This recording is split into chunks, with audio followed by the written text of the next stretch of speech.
mu nekk aussi équipe bu solidaire. équipe bi ma ko bokkal doon ko liggéey Fap moo ci jiitu benn dafa ñëw na ci ànaba mu ngi ci Alpha sax wax na ko sax maa ngi gërëm di gërëm ñu teew ndax invitation yi bare na fu mu dem waaye xëy na teew ci bërëb yàlla moo koy tudd di bëri gërëm nag ministère de la femme yaakaar naa ni ndaw li ma indi ndaw lu ma bëgg la ndaw lu ma sawar la ndax ndaw la boo xamante ne bii dafa bokk ci nam di tudd jërëjëf may sama waaye nangu lañu may sàkk te développement ministère bi dafa cee fekk yow ndax yàgg la am na loo xamante ne soxla ko développé fii wante yow développement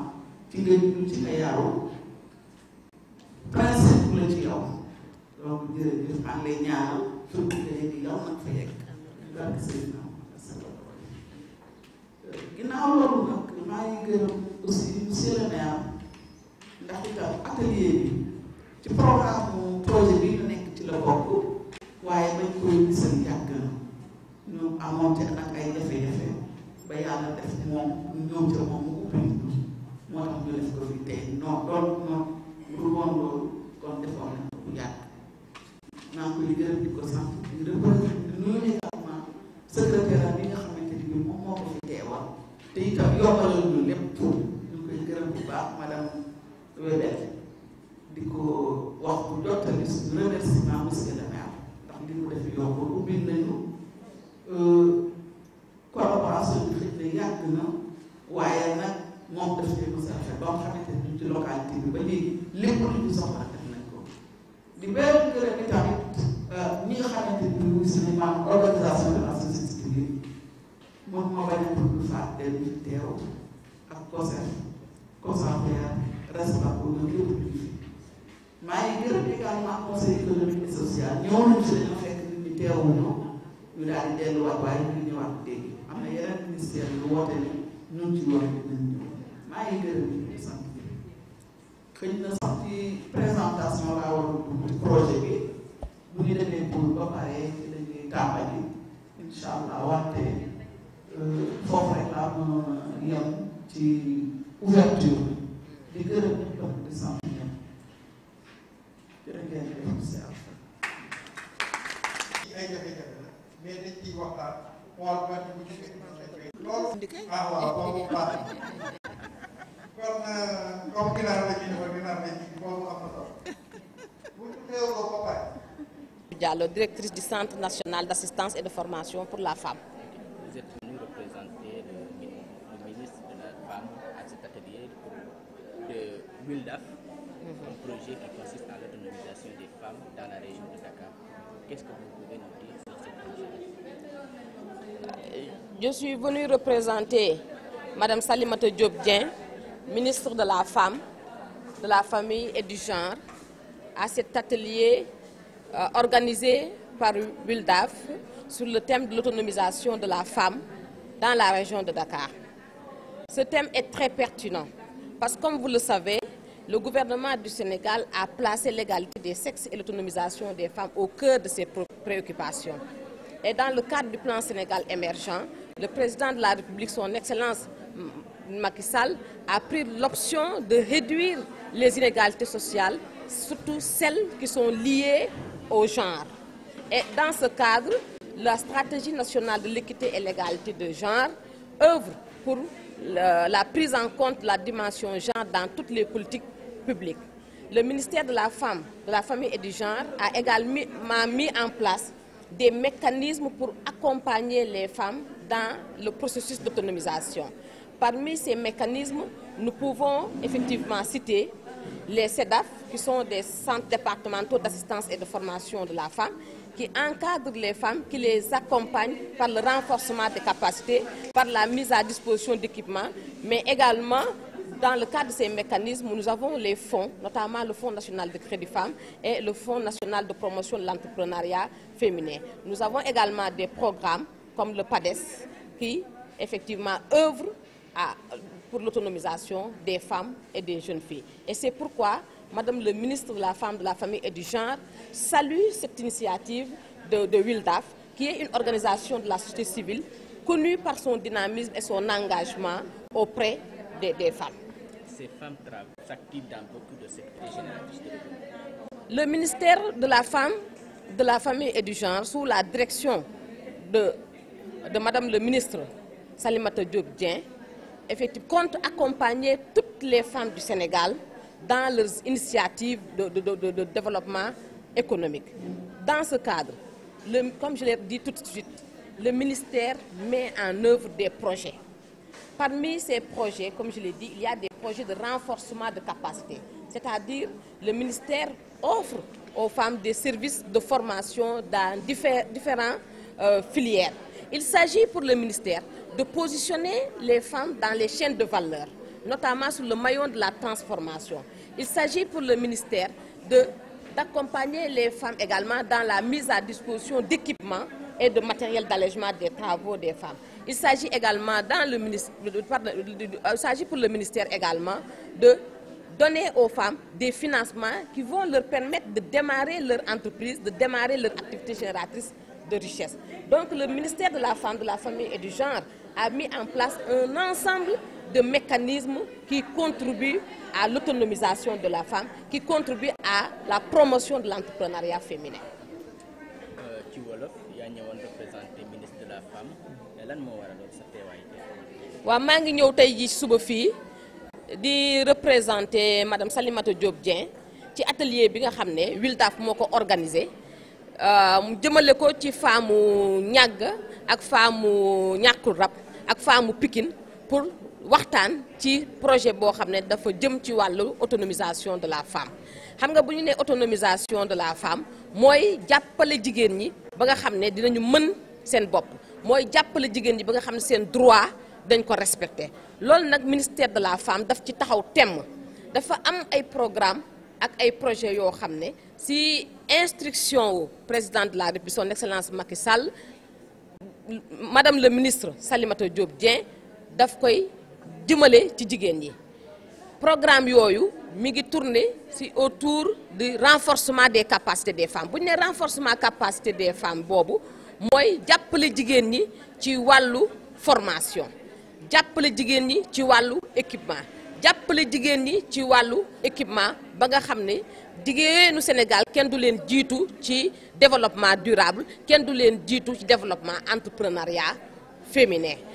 ku ne xam na également ne ministère de la Femme am na ab stratégie bu am importance, muy stratégie nationale pour l'équité et l'égalité de genre nga xam ne tey jii li gouvernement bi def yëpp ci wàllu genre ci loolu la tënku. am nañu fonds national crédit femme, am nañu fonds national pour la promotion de l'entrepreneuriat féminin, am nañu ay programmes yu mel ne programme PADES, am nañu PASNEC, am nañu daal mécanisme yu bari yoo xam ne gouvernement Sénégal moom moo ko tëral pour que jigéen ñi mën a gis seen bopp, jigéen ñi nekk ay actrices yoo xam ne dañuy contribuer bu baax ci émergence Sénégal. loolu moo tax tey jii madame le ministre Salimata Diop mi ngi gërëm bu baax waa WILDAF yi nga xam ne ñoom ñoo organisé atelier bi, jëmale ko ci jigéenu Pikine, jëmale ko ci jigéenu ñàkku rab, jëmale ko ci jigéenu ñàgga pour jàppale leen. di wax ne ministère de la Femme dina ñëw gën a jàpp ci projet boobu. lépp li nga xam ne ministère de la Femme war na ko def dina ñëw fekk ci jigéen ñoon ci terrain bi jàppale leen ba projet boobu nekk ci projet yi nga xam ne yu gën a réussir la ci biir Sénégal. Je m'appelle Mariam Traoré Sarr, coordonnatrice du projet autonomisation de la femme économique, autonomisation économique de la femme rurale dans la région de Dakar et dans la commune de Niakoulrab. Qu'est-ce que vous pouvez nous dire sur ce projet d'autonomisation des femmes? Ça regroupe combien de femmes et quelles sont les différentes activités génératrices de revenus? Bon, le projet d'abord est une initiative du WILDAF Sénégal, qui est une association d'appui à la promotion des droits des femmes. L'organisation a été mise en place en 1990 et depuis 2010, nous avons, à l'issue d'une planification stratégique que nous avons réalisée, donc les besoins ont été orientés vers la promotion des droits socio-économiques des femmes. Et l'initiative est une première du WILDAF et elle consiste à la mise en place d'une ferme avicole, en plus des activités de formation, des activités également d'éducation. Donc au-delà de la ferme avicole qui est encore en place et qui a démarré ses activités et son fonctionnement, il y a eu des formations qui sont déroulées parce que nous avons démarré depuis 2015 par des formations en développement organisationnel, développement à l'éducation financière, en marketing, en technique de gestion et de commercialisation de volailles. Voilà, donc en technique de production de volailles, en technique de commercialisation, mais également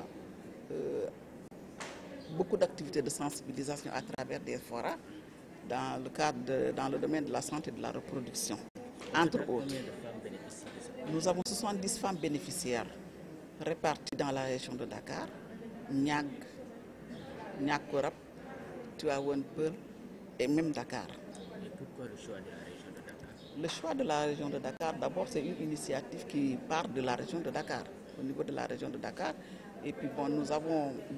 avions déjà un partenariat avec ces associations à la base. Et c'est là-bas également où nous étions le point le plus fréquent. Et nous avons identifié que les femmes étaient dans le besoin. Et dans le secteur dans lequel nous avons orienté les activités du projet, la transformation, du moins le secteur avicole était l'activité principalement menée, mais par d'autres promoteurs au détriment des femmes. Donc nous avons choisi cette zone pour cette raison, en raison du fait que c'est un démarrage. Et également, nous avons convenu avec un partenaire que nous saluons au passage, c'est le Centre de la recherche et de la formation Kautar, et avec l'appui financier de la Banque islamique de développement et de la Banque économique de développement, pour le développement arabe, pour le développement de l'Afrique, la BADEA, qui nous accompagne dans cette initiative. Vous avez commencé par Dakar, est-ce qu'on peut s'attendre à ce qu'on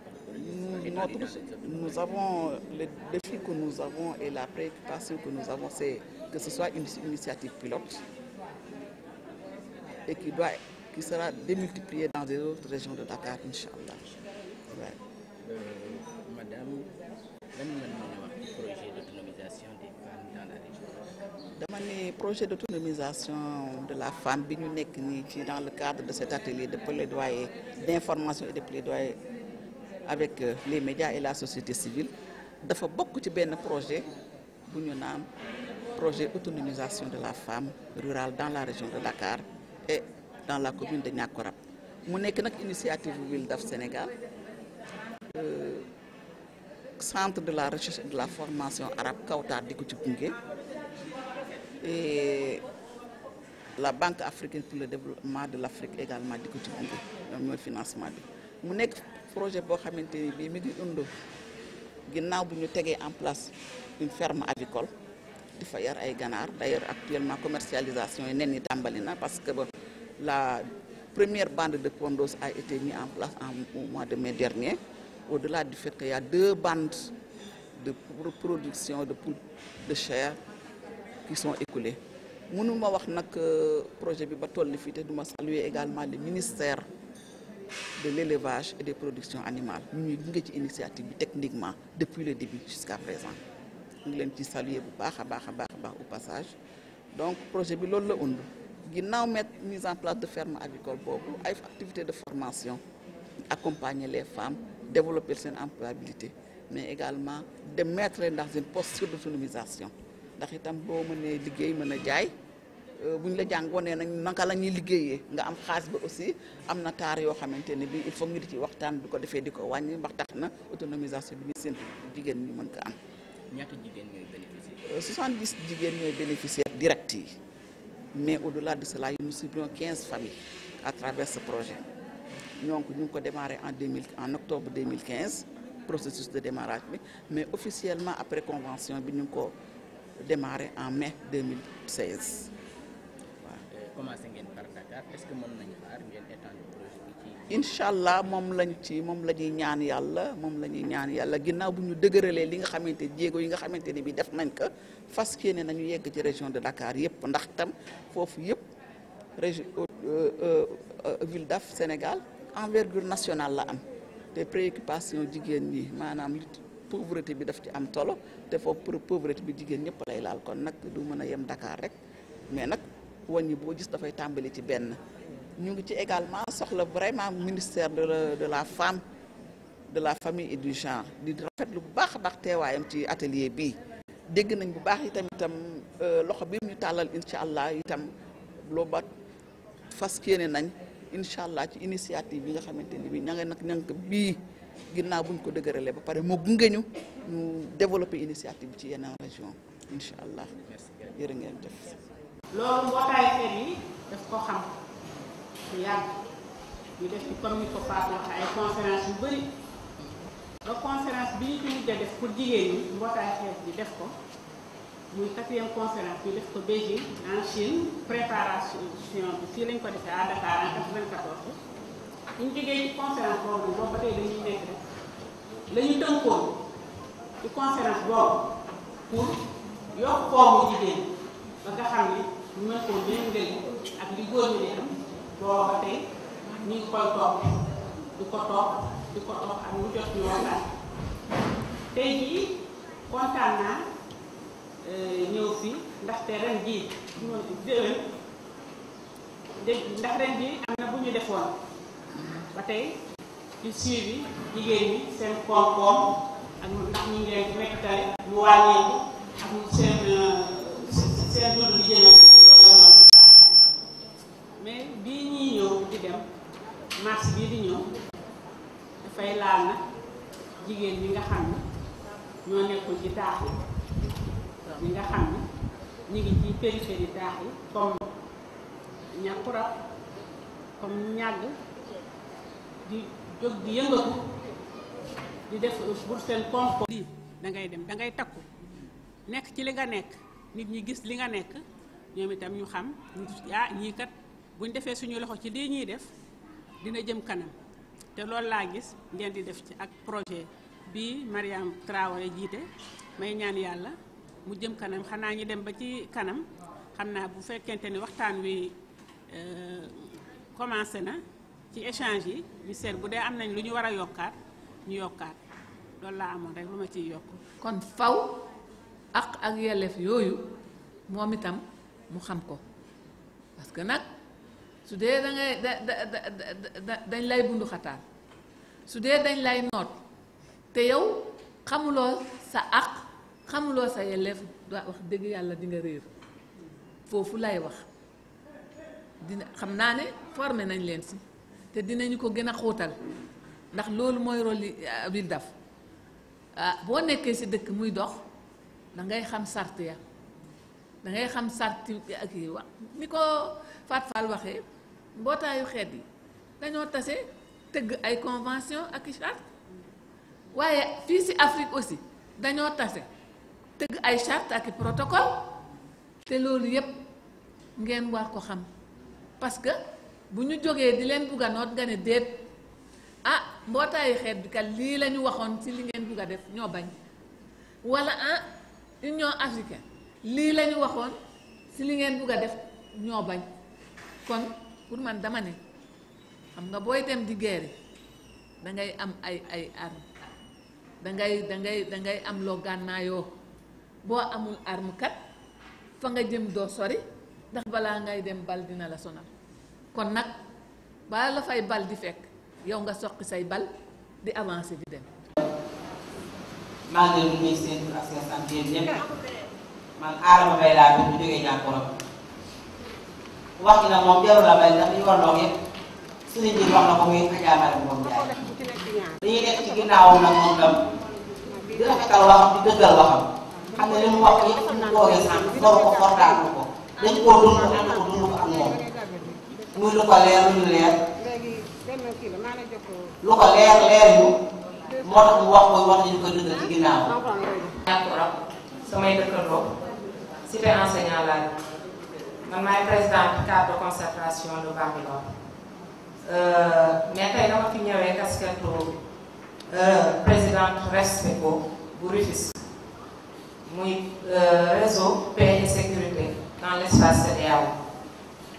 Diago Ndiaye laa fi représenté ma ñëwoon fekkee si ndaje bi ndaje bu am solo bi parce que dama gis ci seen émission waa WILDAF ne dañuy xeex pour paix et sécurité di xeex aussi violence faite aux filles et aux femmes kon defe naa ni ñaari structure yi li ñuy xeex benn la kon ñuy rafetlu seen taxawaay waa WILDAF di partenaire dans la zone rurale di rafetlu aussi ñi nga xamante ne ñoo initié rencontre bi parce que nag dañu ne jàmm ne sécurité ndax jàmm aussi du rek absence de guerre comme ni ñu koy waxee la paix c'est pas seulement l'absence de guerre kon projet bi ngeen jël dugal ko en milieu rural mu ñàkku rab ñàkk ak Pikine defe naa ne day xeex ndóol xeex pour que nit ki am jàmm parce que defe naa ne nit ki bu amul autonomie féexul di xalaat du am jàmm. leen remercier parce que initiative bi ngeen jël c'est une très bonne initiative. Ensuite bu c'est l'heure parce que jigéen yàgg na lii métier jigéen lii cëru jigéen dañu joxoon ko mooy jigéen bi na toog ci kër gi. am ci def te itam maa ngi respecté sama liggéey xam nga njàng man neexul ngeen jël ñu formé ñu da ngeen di formé ñu koy pratiquer surtout femme bi def njaay moom waroon naa ñëw xale bi dinaa ko ñëw ndax sonn na ci ñun xam ngeen ne njàng man neexul te ñu xam rek da ngeen di assister lu ñu xamul ngeen laaj ñu nekk ak yéen 2 jours ay 3 jours am na jour yoo xam ne 2 fois ngeen di formation bi 4 jours kon nag amuñu fay la ñu am kat ñàkk la boobu yàlla ci yàlla teg baax. asalaamaaleykum mbooloo mi maa ngi leen di nuyu yéen ñëpp ci seen tur ak seen sant maa ngi tudd Ndeye Ngoné Coulibaly nekk membre ci WILDAF ba ma ci duggee nag yàggul waaye seetlu naa ne WILDAF depuis ba mu dooree ci 1999 ba léegi mu ngi xeex di fexe lépp loo xam ne day jëmale jigéen kanam ci àdduna jigéen ñi jëm kanam soqaliku. projet bii nag ñu def ñàkku rab ak Kawtar maa ngi ciy sant di ci gërëm Tata Mariane Traoré parce que gis naa nit ci sonnee lool lépp lu mu mën mu ngi ko ciy def pour mu sotti yéen tamit waa jigéenu ñàkku rab ak ñàgg gis nañ seen jàmbaarte gis ngeen ngeen di liggéeyee ñu ngi leen di sant di leen gërëm ci loolu. xeex loolu dañu fexe ba loolu ñu jëndi ko maanaam xew bi ñuy yàq. maa ngi leen di nuyu yéen seen tur ak seen sant maa ngi représenté ASEF association sénégalaise des économistes familiaux ASEF nag am na ay moniteurs ay monitrices ay professeurs xam ne ay fonctionnaires ñoo fa nekk waaye am na ay fonctionnaires yu retraite donc ay moniteurs ñoo si nekk ay monitrices ay maîtres d'enseignement technique professionnel ak ay maîtresses d'enseignement technique professionnel ay professeurs d'économie familiale et sociale ak ay inspecteurs ASEF nag lépp lu nga xam ne dem na ci groupement mbootaay daf leen di encadré mooy li wax fi ngeen di yëngatu donc lépp luy jëmale réew mi kanam daf ci yëngatu. def naa du dem fenn parce que xale yi ñoo nekk ci kër gi soo xëyee bàyyi sa doom ci kër gi am na ay tàngaay yu bari yu fa nekk doo surveiller xale bi ndax ñu ngi jàng doo surveiller xale bi ndax ñu ngi nekk ànd doolu baax te fi mu nekk moom ngay yor sa doom ba mu màgg mu génn tasante ñoo xam ne dañ koy wëlbati loolu yëpp formé na pour mu nekk bi mooy am na lépp loo xam ne ngir kaw ci dëkk bi leen ñëpp ko yëg mooy ñi nga xam ne dañuy jël xale yi di leen di jox xaalis bu bari pour xëcc leen ne leen nit ñi kat duñu nekk ñu ci l'islam ñoom l'islam bi indi mooy l'islam bi baax di jël xale yi di leen di formé di leen defal lavage de cerveau di leen di def ñuy dugg di def lépp lu dul noonu rek lu dul noonu loolu yëpp tamit ba dañoo am jàmm am xaalis autonome dafay fekk ne loolu yëpp amul ci dëkk bi moo tax jigéen ñi foog ñu farlu ci kër gi farlu ci seen i doom ba pare doog a dem ci li nga xam ne moo leen di jox koom-koom boo xam ne moom la ñuy def ci kër yi. soo nekk. teewaay bi di gërëm présidium bi ñi fi toog ñëpp di leen wax ne vraiment maa ngi woon ak yéen de tout cœur balaa maa génn sama kër waxante naa ak Mariam fa ma nekkoon itam seen soxla moo ma fa bàyyi woon parce que umpalewu leen que ne Michaël Jean mi remplacé Abdou Diouf ci turu OIF moo fi nekk gan ma bokk nag ci benn réseau boo xamee ne day xeex ak yelleefu doomu aadama rawatina yu jigéen yi ci biir organisation internationale de la francophonie ñu woowoon ñu nag université te comme ñii fi toog doy nañu sëkk ay ndaw te dina leen firndeel que ne Wildaf du Mariama kese ndax su ma teewulee itam liggéey bi day continuer dox ma leen ciy gërëm nag yéen ñëpp seen tur ak seen sant ku lim nag juum mais da ngeen may rek ma jiital ci Mariam mi coordonné projet bi teg ci Alpha mi nga xam ne moo ma ñëwuloon itam su ma demoon sama kër tëdd damay nelaw parce que xam naa ne seen place dañ koy fees dell donc maa ngi leen di gërëm di leen sant di leen féliciter également ci activité bii ngeen xamee ne def ngeen ko muy journée plaidoyer bi ak les organisations de la société civile organisation partenaire bi projet bi duma ci dellu si xam naa Mariam wax na ko lenn rek laa moom a metti li ma fekkeewul bi ñuy wax ci tëralin yi maanaam instrument juridique yi nga xamee ne def nañ ko ndaxte Wildaf daf ci am cër bu mag rôle bu rëy bu mu ci joué balaa ñuy am instrument juridique yoon te ba tey jii taxawaay boobu la ñu taxaw donc loolu moom xam naa ne après xëy na ma dellu si ci xaw ma wax ngeen ko ba pare xaw ma waxu leen ko ba pare mais comme da ngeen junj dinaa ci dellu si waat parce que dafa am ndollent yu bari te lépp ngir yéen la jigéen ñi du pour ñun du pour Wildaf mais pour yéen la pour askan bi la pour jigéen ñi la maa ngi leen di gërëm di leen sant. di tàmbali wax dëgg yàlla madame Fatou Fall wax dëgg yàlla moom def ci contribution bu sax parce que tamit dañu soqeekoo ci kër yoo xam ne këri diine la dañu gëm suñu diine dañu gëm suñu aada dañu gëm suñu cosaan dañu xam aussi suñu bopp xam suñu valeur xam naka la ñuy contribuer ci suñu développement réew looloo waral ku ci nekk boo xëyee ñetti fajar yaa ngi béy sa laaj ñii ñi ngi ci njënd mi ñii ñi ngi ci jaay mi ñii ñi ngi ci tool yi ñii ñi ngi ci cuub bi ñii ñi ngi ci transformation bi et cetera et cetera yàlla nag may ñu cër bu day ne liggéey maanaam ñu ciy am xëy ndaxte Wildaf umpalewu leen que ne dañ ci nekk ndaxte dañ ko bëgg suñu passion la par militantisme lañ ci nekkee Wildaf fayuñu xam nga volontariat la ñuy def ci Wildaf mais passion la bëgg-bëgg boo xamee ne dañ ko sentir nekk ci wetu askan bi rawatina suñu nawle jigéen ñi rawatina également xale yi parce que man léegi lépp lu may def rek dama ciy sóoraale xale yi parce que xale yi foog ñu ànd ak ñoom tette leen ndaxte man mii ay mag dañ ma tette woon ba tey macha allah sama xaalis yi na ma agsi fi ma agsi kon nag bu ma dellu seewaatee ci instrument juridique yi donte nag suñu réew am na yoo xamee ne signé na ko adhéré na ko ratifié na ko mais dafa am ay manquements au niveau interne ci doxalin bi loolu la ñuy xeex pour que nit ñi xam lan moo nekk ci biir loi yooyu lan moo nekk ci biir instrument juridique yi d'abord au niveau interne yi ñu jël am nañ ci ay avancées yu bari nag yu bare am nañ ko mais bu loolu weesoo dafa am ay instruments juridiques yoo xamee ne au niveau régional lañ ko jël mën naa ci citer boo xamee ne ci biir Afrique yépp la duma wax rek Afrique sowu jant mais Afrique wërngal këpp muy le protocole de Maputo boobu Wildaf moo ko jiite moo ko sooxee moo ko saytu mais limuñu ko ci ñaari article ci ñaari disposition kese la ñu cité ak yelleefu doomu aadama donc dëxañ ci jigéen ñi dëxañ ci xale yi loolu manquement boobu bi ñu ko constaté ñu ne lii am na ay vide am na ay lacune am na vide juridique ñu ne nag nañ ko xeex depuis atam 1995 ñuy xeex loolu di ci dox di ci wax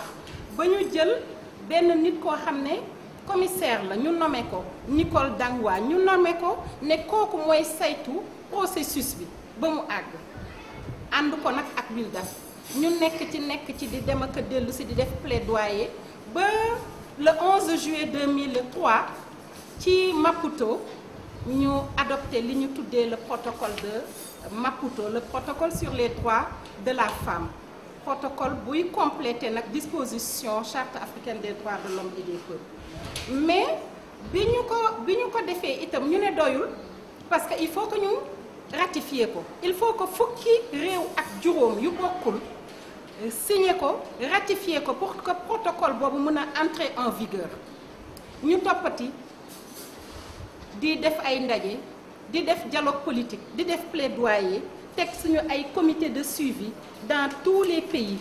dugal ci ay kuréelu société civile, médias, etc. ba ñu am vraiment les 15 ratifications. Sénégal mooy juróom-benneelu pays bi nga xam ne ratifié na ko bi Ablaye Wade nekkee ci bopp réew bi. lan moo ko waral parce que ci atum 2004 dafa am naatangoom bu jóge woon Rwanda moo jëkk a signé moo jëkk a ratifié. léegi bi Paul Kagame ñëwee fii boobu tam maa ngi feebar ne laaj ci tëdd sama kër léegi jigéen ñi ne ma Paul Kagame dafa ñëw mais il faut que ñu def plaidoyer boobu merci plaidoyer boobu nag il faut que nga teew ma ne leen déedéet sama borom kër tëddal yeewu ma la muy Babacar li ne ma doo fi bouger taral sa bakkan mais jigéen ñi bi ñu poussé pousse mu fléchir ne ma bon naa la yóbbu ñu dem King Fahd bi Ablaye Wade dikkee ñu takkal ka suñu écharpe ne Sénégal na ratifier le protocole de Maputo. Pourquoi Rwanda ratifié ko Sénégal ratifié wu ko xam nga paa bi nag boo ko encensé rek moom jeex na moom foofu laa ko soppee ñu dugg ci salle bi rek femmes yi commencé ratifions le protocole, le Sénégal doit ratifier mu ne leen attendez calmez-vous lan la ñu expliquer ko lépp mu ne mais pourquoi Paul Kagame mii toog sama gan dëkkam di ratifier nekk premier pays bi Sénégal nekk ko foofu nag ñu xam ne am nañu point. Donc mu ne balaay atum 2004 di jeex na Sénégal ratifié looloo tax Sénégal nekk 6e pays bi léegi bi loolu weesoo ñu ne dañu bëgg nag ratification universelle réewi Afrique yëpp nañu ratifié mais boobu ba léegi ñu ngi ciy béy suñu laaj am na ñoo xamee ne maa ngi jóge ba ci démbu réunion CEDEAO experts yi ministre ak les premières dames Niamey mais ay la yëwan Niger ba ma jógee ba ma gisee ñoom Alpha Sall ak seeni kaala ñu ñëw toog fees dell salle bi ma xool leen ku ci nekk fas kanamam laa xam ne Niger du mën a ratifier. Donc am na ay réew yoo xamee ne ba tey dafa am problème pour que ñu appliquer les instruments juridiques ñu ànd ci sax d'abord ensuite ñu appliquer ko mais xeex boobu day continuer. beneen ndam boo leen am ndax du suñu ndam ñun dañuy jéem rek. mais bu sottee c'est parce que yéen tamit ànd ngeen ci te tamit ak yéene bu ñu am ci yéen la donc beneen instrument juridique boo xam ne dañu ko dëgmal ci atum 2008 mu sotti en 2015 mooy fii ci Afrique sowu jant ci njiitalu CEDEAO communauté économique des États de l'Afrique de l'Ouest dañu am lu ñu tuddee acte additionnel sur les questions d'égalité de droits entre les femmes et les hommes pour le développement durable lii ngeen di béy seen laaj ci yépp pour ngeen am autonomisation économique loolu yépp même boo leen nekkee dans le secteur informel da ngeen di contribuer économiquement parlant ci produit intérieur brut Sénégal ke ngeen xam ko ngeen ñàkk ko xam yéen a ngi def seen loxo ci économie ci koomu dëkk bi donc tamit dëkk bi dafa am loo xam ne war na leen ko delloo ci kaw loolu moo waral man sama recrutement centre canadien d'études et de coopération internationale ngir dimbale kuréelu jigéen ñi ci Afrique sowu jant pour que loolu CEDEAO mën ko def pàcc yi ma ci def nag dafa bari torop yàlla document de capitalisation ku ko soxla mën nañ ko mettre à sa disposition soo ko mënutee jàngit sa doom sa jarbaat sa rakk sa jëkkër mën na la ko jàngal donc léegi am ngeen instrument juridique boobu CEDEAO signel na leen ko ratifiel nañ leen ko loolu moom soxlawul sax fukki réew ak juróomu CEDEAO yëpp di ci ànd donte ñoom ñëpp ànd nañ ci parce que signé nañ ko ratifié nañ ko mais benn rek bu ci àndoon dafay mel ne ñëpp yóbbaale na leen donc tey jii da ngeen war a xam instrument juridique boobu tey nag dinañu am yeneen ndaje pour tasaareel leen li nga xam ne moo nekk solos instrument juridique boobu ngeen xam ko parce que lépp mi ngi ñëw ci seen koom te yaakaar naa ne lépp loo xam ne nit ki daf ko war a am ci réewam war ko am ci institution réewam war ko am ci ministère de l'économie et des finances war ko am ci partenaires techniques et financiers yi nga xam ne ñoo ñuy jox koppar yi ñuy liggéeyee war ngeen ko mën a xam war na leer ci seen bopp. donc loolu tey jii am ngeen ko macha allah en février 2017 demaat nañu Abidjan ak waa CEDEAO ak ministre des femmes ministre genre yu CEDEAO yëpp dem nañ fa ñu bind li nga xamee ne mooy doxalin bi tëralin bi naka la ñuy appliquer l'acte additionnel. loolu tey jii la ñu delluwaatoon nag ci ndimbalu toujours CEDEAO ñaamee woo ministre yi encore parce que ministre yi umpule woo leen ne boo leen jëlee kaawu Sénégal Mariama Sarr dem na am na ku ko remplacer yeneen réew itam am na ñu dem am na ñu ñëw de telle sorte que ñi nga xam ne ñu bees lañu foog toujours ñu leen di fàttali li fi nekk mais li ci dolleeku mooy que ne dañoo ñaax fii mu nekk première dame yépp dañoo ñëw fukki première dame ak ñeent ñëw nañu bu Cap-Vert rek moo dikkul te dafa amoon empêchement donc bi ñu ñëwee itam ñu invité yeneen juróom benn première dame yeneen réew yu bokkul Afrique sowu-jant bi ñu dikkee ñu ne leen xam ngeen lan la yéenay gannaawu chef d'état et de gouvernement yi li ñu bëgg mooy ngeen nekk suñu làmmiñ ngeen nekk suñu bët nekk suñu xel nekk nag nit ñoo xamee ne dinañu pousse seeni borom kër les chefs d'état et de gouvernement pour que lii nga xam ne am nañ ko ci instrument juridique bi ñu appliquer ko pour que femmes yi seen àq ak seen yelleef vraiment ñu mutali ko loolu moo doon li nga xamee ne loolu lañ leen liggéeyal récemment à Niamey. bañ ko bindee tamit tëral même ko en œuvre 2016 waaye fekk na booba bi nga xamante ni rek am nañu yaakaar. important muy affaire cérémonie ak affaire solidarité entre femmes nga bëggoon ci sànni tuuti rek ndax par rapport ak solidarité entre les femmes toujours parce que tamit loo xam-xam Demba ma Demba gën la et chaque fois dañu koy wax même au niveau de l'éducation may ci départ contre les hommes 10 points bi nga xamante ne moom la jigéen ñi war am dafa des. waa COSEF yi waa ministère am nay kon am solo li nga xam ne. daal bi waroon naa fees ba fii ci suuf fees dell ndaxte Wildaf ji na ko doomi aadama yi mais ni ma demee wuy ji noonu la ñeneen ñi demee wuy ji feneen ak feneen ak feneen tey jii fi ma waroon a taxaw yëpp bari na mais mënuma ko te mënuma leen gàntal ndaxte da ngeen bàyyi lépp jóge fi sori ñëw gannaaw yàlla ak yeneen bi Wildaf a tax donc foog ma ñëw ne serait-ce que ma sagal nag Mariam ak sama nawle yi nekk ci Wildaf di ma jàppale looloo ma fi indi gis ngeen maa ngi jaabante boobu ba léegi parce que ñeneen nañ ma doon xaar ma leen di gërëm nag gërëm bu amul am parce que xëy na bi ñu ñëwee di waxante ak yéen ma yabal Mariam am nañu gëm am nañu gëm am nañu yaakaar ne man damay politique effectivement damay politique mais pas la politique politicienne kenn gisuma may meeting ni may congrès mais damay def politique bu développement te sama politique bu développement ci yéen la ma yàlla xiir